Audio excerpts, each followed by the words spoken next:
wajah mengelupas dan separuh tubuh gosong. Hai orang-orang yang beriman, sesungguhnya meminum khamar, berjudi, berkorban untuk berhala, mengundi nasib dengan panah, adalah perbuatan keji termasuk perbuatan setan. Maka, jauhilah perbuatan-perbuatan itu agar kamu mendapat keberuntungan. Quran Surat Al-Maidah ayat 90. Tapi sebelum mendengarkan cerita ini, silakan subscribe dan klik tanda lonceng, untuk berlangganan secara gratis cerita-cerita baru dari kami. Mari kita bangun channel ini bersama-sama, silakan bagikan cerita ini untuk teman-teman Anda yang lain, terima kasih.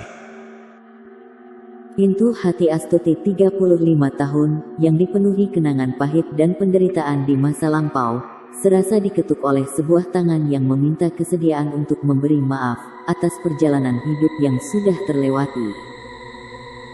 Mirip sebuah rumah megah yang gelap, dia sebenarnya tak ingin lagi melihat kegelapan itu terungkit kembali. Tapi kabar seseorang yang dulu pernah menjalin cinta, dan hidup bersama dengannya di rumah kegelapan itu, membuatnya menoleh kembali ke masa lalu. Astuti pun sadar, bahwa memendam dendam bukanlah tindakan terpuji. Akhirnya, ia mau memaafkan. Dia menengok masa lalu itu untuk menjenguk Akrom, 41 tahun, mantan suaminya yang sudah diambang ajal. Siang itu, Astuti baru saja pulang dari puskesmas untuk memeriksakan kondisi Rido, 1 tahun anak semata wayangnya yang sudah lama diterpa sakit. Usai membuka pintu, Astuti segera menidurkan Rido di atas kasur. Sejurus kemudian, ia menyalakan televisi, rebahan di sofa untuk melepas letih dan lelah. Tak sampai 5 menit ia duduk di depan televisi, tiba-tiba telepon di ruang tamu berdering. Rasa capek di pundak akibat menggendong Rido berjam-jam di puskesmas, sebenarnya masih menyisakan rasa pegal. Karena itu, Astuti merasa malas beranjak untuk menerima telepon. Tetapi telepon di ruang tamu itu tak henti berdering. Jadi, Astuti seperti dituntut untuk bangkit. Akhirnya, dengan langkah lemas dia berjalan menuju meja tempat telepon itu bermukim. Dengan rasa malas, dia meraih gagang telepon, lalu menjawab salam dari seberang yang tak lain suara Sukri, 45 tahun, mantan kakak ipar Astuti dari luar Pulau Jawa.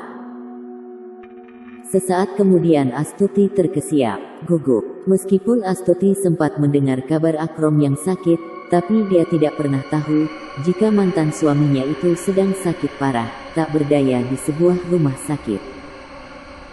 Walau sudah bercerai dan Astuti sempat menderita, akibat diperlakukan kasar oleh mantan suaminya, tapi hati Astuti tetap terenyuh, tatkala mendengar kabar itu menggema di telinga. Karenanya, mendengar kabar itu dia serasa diingatkan kembali dengan masa lalunya yang kelam, penuh derita dan yang selama ini menjadi beban. Saya minta dengan sangat agar Dik Astuti mau datang menjenguknya. Karena mantan suami Dik Astuti seperti susah meninggal. Mungkin kedatangan Dik Astuti, untuk memberikan maaf nanti bisa mempermudah, dan menjadikan keadaan lebih baik. Minta Sukri lewat telepon memelas. Astuti seketika dihadapkan kebimbangan untuk menjawab. Walau bagaimanapun, dia masih belum bisa menghapus luka masa lalu itu. Astuti hanya mendesah. Ia seperti berada di persimpangan jalan. Tak tahu, harus memilih jalan mana untuk menyanggupi permintaan Sukri, atau menolak untuk menjenguk. Dia selalu memanggil-manggil nama Dik Astuti. Untuk itu, saya mohon Dik Astuti mau menengok dan memberi maaf. Suara Sukri kembali mendesak-desak di telinga Astuti. Tidak tega mendengar kisah Akrom yang sedang dirundung sakit, Astuti pun akhirnya menjawab lirih, "Insya Allah, Kak. Mungkin besok pagi saya berangkat." Esok harinya, Astuti menepati janjinya untuk berangkat. Ditemani Tirto, 29 tahun, suami Astuti yang sekarang. Di sepanjang perjalanan itu hati Astuti diliputi kenangan pahit, yang berkelebat-kelebat. Tak salah, perjalanan dari Jakarta ke kota Melinjo, bukan nama sebenarnya, di daerah Kalimantan itu mirip sebuah lorong gelap yang menyisakan luka masa lalu muncul kembali. Astuti pun seperti dicabik-cabik luka yang menganga. Setelah menyeberangi lautan, Astuti pun tiba di kota Melinjo. Ketika menginjakkan kaki di kota itu, Astuti digelayuti perasaan bergidik. Dia serasa dihantui sebuah ketakutan yang sulit dihempaskan.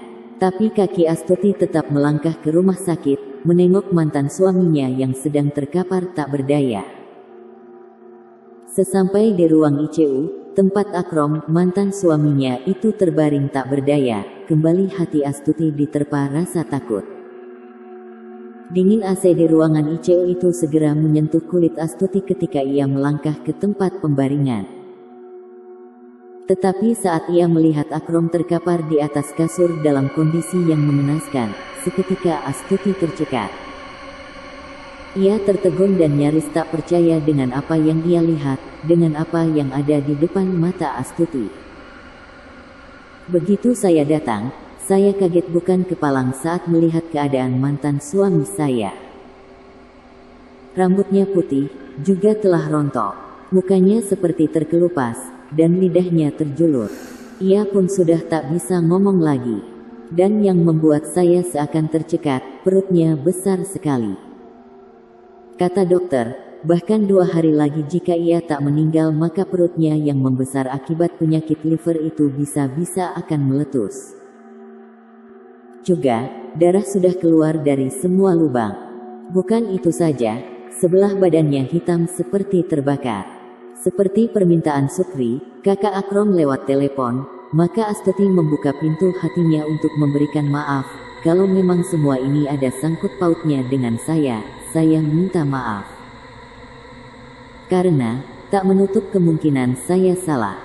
Dan saya juga memaafkan Mas atas semua yang telah berlalu, ucap Astuti haru, di depan mantan suaminya yang terbaring tak berdaya. Akrom, mantan suami Astuti sudah tak bisa bicara. Hanya menjulurkan lidah. Seperti ingin angkat bicara, tapi tak ada suara yang keluar dari mulut lelaki yang pernah jadi suami Astuti itu kecuali suara, hua aukek. Sebuah suara yang seperti orang tercekik. Hanya itu yang keluar dari mulutnya. Lidahnya menjulur-julur ingin mengutarakan sesuatu. Ia ingin bicara, tetapi tak ada sepatah kata pun yang keluar dari mulutnya. Rasa iba menggerakkan tangan Astuti membuka tas dan mengambil makanan yang dibawa. Dia suapkan makanan itu ke mulut Akrom, tapi makanan itu bukan masuk ke perut melainkan dimuntahkan kembali. Mulutnya sudah tak bisa bicara dengan jelas. Setiap dikasih makanan, selalu keluar lagi. Badannya tampak kering dan mengundang rasa iba. Tepat menjelang maghrib, Astuti pulang ke rumah orang tuanya, yang tidak jauh dari rumah Akrom. Di rumah orang tuanya, Astuti melepas lelah. Karena itu, setelah berbincang dengan orang tuanya, dan gelap malam sudah mengundang kantuk, ia beranjak ke tempat tidur. Tapi di saat matanya belum sempurna tidur dengan nyenyak, tiba-tiba ia dibangunkan oleh keluarganya yang mengabarkan kalau Akrom, mantan suaminya meninggal. Malam itu, jenazah Akrom segera dibawa pulang ke rumah duka. Mobil ambulans yang membawa jenazah tiba di rumah duka, tepat tengah malam. Tetapi suara mobil ambulans yang meraung-raung di tengah malam, tak sempat mengusik nyenyak tidur penduduk. Hanya 1-2 warga yang melayat. Rumah duka baru terasa ramai, pada esok paginya ketika banyak keluarga dan famili datang melayat. Ratapan dan jerit tangis keluarga pun berderai.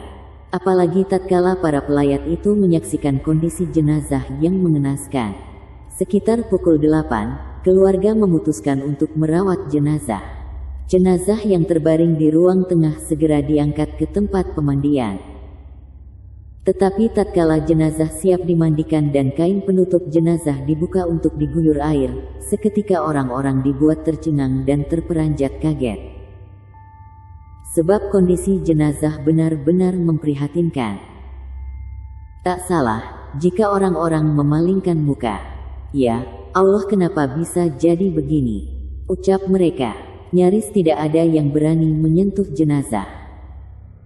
Tapi, jenazah itu harus dimandikan sehingga ada orang yang kemudian merasa wajib bertindak. Dan proses pemandian jenazah pun berakhir dengan mengundang rasa heran, dan tak lama kemudian dilanjutkan mengkafani dan mensalati jenazah. Siang harinya, jenazah diberangkatkan ke pemakaman umum. Tidak ada kejadian aneh atau janggal yang menyertai prosesi pemakaman itu. Kendati demikian, orang-orang mafhum dengan kondisi jenazah yang cukup memprihatinkan itu. Apalagi di benak Astuti yang sempat hidup bersama lelaki itu, seorang lelaki yang dikenal pemabuk berat. Astuti sebenarnya tidak ingin mengingat kenangan kelam bersama mantan suaminya. Tapi pengalaman hidup berumah tangga, kenangan pahit dan juga siksaan yang dia terima itu semata-mata ingin dia ceritakan, dengan harapan semoga ada hikmah dan pelajaran yang bisa diambil untuk direnungkan. Pertemuan antara Astuti dengan mantan suaminya terjadi secara kebetulan di tempat pendaftaran haji. Saat itu, saya diajak orang tua pergi haji dengan harapan agar saya cepat mendapatkan jodoh. Dan di tempat pendaftaran haji itulah, dia, mantan suami Astuti, melihat saya, dan kemudian berkehendak berangkat haji. Ia menjual tanah, mendaftar untuk berangkat ke Tanah Suci. Cerita Astuti mengenang awal pertemuannya dengan Akrom. Di Makkah itu, benih-benih cinta Astuti mulai bersemi. Akrom selalu menumpahkan perhatian. Tapi hati Astuti sempat ciut saat ia mengetahui Akrom sudah beristri. Orang tua Astuti pun kemudian meminta Akrom untuk menceraikan istrinya, jika memang serius mau menikahi Astuti. Maka, sepulang dari Tanah Suci itu, Akrom serius menceraikan istrinya dan menikahi Astuti. Tetapi kekuatan cinta Akrom setelah menikahi Astuti tak seperti waktu di Tanah Suci dulu. Meski sudah berhaji, bukan Akrom tahu kewajiban suami yang harus ia tunaikan kepada istri, melainkan seperti orang kalap yang mek-8 lupa daratan. Ia bukannya semakin rajin ke masjid untuk beribadah, berhenti dari kebiasaan buruk yang dulu pernah dilakoni, melainkan malah menjadi-jadi menuruti nafsu untuk mabuk. Akibatnya, setiap pulang ke rumah Akrom selalu berbau alkohol. Lebih dari itu, ia sering mengumpati Astuti dan memaki-maki dengan umpatan yang tak enak didengar. Bahkan tidak jarang Astuti menerima tamparan dan pukulan. Banyak hal menyakitkan yang saya terima. Sampai dipukuli babak belur. Minumnya kuat dan terakhir kabarnya juga kecanduan narkoba. Kisah Astuti tentang kebiasaan Akrom yang selalu teler. Astuti boleh dikata jarang diberi uang belanja. Untuk mencukupi kebutuhan rumah tangga, Astuti disuruh Akrom berjualan. Tapi bukannya uang hasil jualan itu membawa berkah, melainkan justru menjadikan ia terbebas dari tanggung jawab untuk menafkahi Astuti dan dijadikan alasan untuk berbuat sewenang-wenang. Siang dan malam, hampir selama 5 tahun sejak Astuti menjadi istri Akrom nyaris membuatnya dicekam ketakutan. Padahal, menurut cerita Astuti, Akrom itu termasuk orang terpandang di kota Melinjo. Ia seorang pegawai negeri yang berkantor di dinas perumahan. Tak jarang, Akrom juga kerap mendapatkan tender untuk membangun perumahan. Karena itu, dari segi materi sebenarnya Akrom bukan orang miskin. Tapi kekayaan itu bukan digunakan untuk hal yang bermanfaat, melainkan untuk hidup foya-foya, mabuk dan kerap menghabiskan malam di diskotik. Akibatnya, Akrom sering kurang kontrol dengan emosinya dan Astuti harus menderita lahir dan batin. Dengan diperlakukan seperti itu, Astuti hanya bertahan 5 tahun membina rumah tangga dengan Akrom. Meski dia sudah bertekad bulat untuk mempertahankan rumah tangga itu, namun pada akhirnya gagal karena diperlakukan sewenang-wenang. Pernah Astuti berdoa, "Ya Allah, kalau memang ini mudarat dan tak baik bagi agama saya, mudahkan dan kalau ia sadar, tolong panjangkan dia sebagai jodoh saya. Tapi Akrom bukannya sembuh dari minum. Justru dia selalu pulang dalam keadaan mabuk, tak jarang melontarkan pengusiran terhadap Astuti, kalau tak senang dengan saya, tinggalkan saja rumah ini. Silahkan kau pulang, memang aku tidak bisa makan apa. Besok pun aku bisa mendapatkan 10 perempuan yang lebih dari kamu. Sampai akhirnya, bangunan rumah tangga yang dibangun Astuti dan Akrom yang sudah berlangsung 5 tahun itu pun runtuh. Keduanya lalu bercerai tepat pada tahun 2003. Dan sejak bercerai, Akrom semakin menjadi-jadi. Selalu menghabiskan malam di diskotik, bermain dengan perempuan dan juga menjadi peliharaan seorang wanita kaya. Orang-orang tidak heran dengan kondisi almarhum jika mau menengok masa lalunya yang kurang baik. Selain saya, istri pertamanya juga saya dengar kerap kali mendapat siksaan. Saya menceritakan semua ini, semoga hal itu bisa menjadi pelajaran bagi siapapun. Jika kalian suka dengan cerita ini, silahkan berikan jempol ke atas, dan jika kalian menganggap cerita ini bermanfaat, silahkan bagikan ke teman-teman yang lain. Jangan lupa untuk subscribe di channel ini. Terima kasih sudah menonton.